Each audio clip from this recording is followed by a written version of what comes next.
Okay, now we'll figure out how we want our electricity to behave.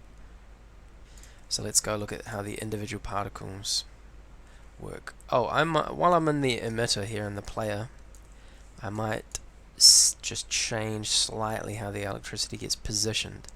Let's make it go across by just 20 instead.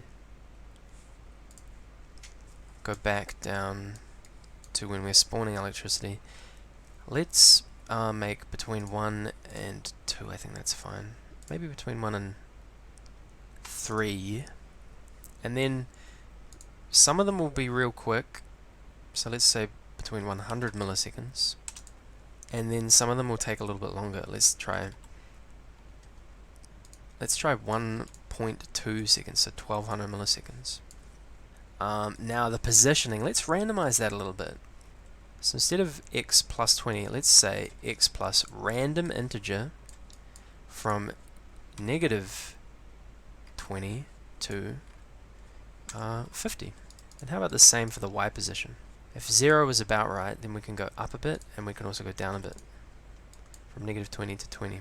Let's test that out. So I will tell it to not be as big when it starts, and then I will get it to either shrink or grow. So now to the electricity particle. We'll change how it behaves. Oh, and I uncoupled all that.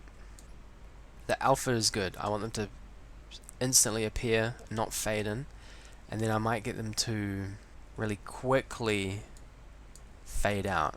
So I'll set the fade rate to something quite high. Let's try between 10 and 20 for the alpha fade rate. 10 and 20 divided by 100. And I want them to randomize their size, their initial scale.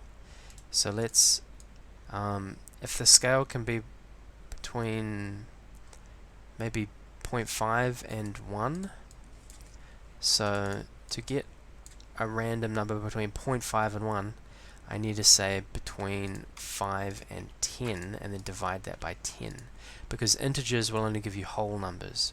To get decimal places, you need to do division. This block just won't let you use decimals, that random integer block. Okay, so that's setting up the scale. Now I want the scale amount. Do I want this to change? Maybe just very gradually. I think maybe between negative 3 and 3 divided by 100. That would still be a pretty small number. And then the y speed, let's do something kind of crazy. Let's say between negative 5 and 5. And let's also go add an x speed. So we'll make a new variable for that, x speed. And that'll be randomized as well. And then down here, we're constantly changing these things. We also want to change the x position based on the x speed. So set x position of myself to x position of myself plus x speed. Okay, so we've built up something quite cool. Let's see how it behaves. Okay, interesting.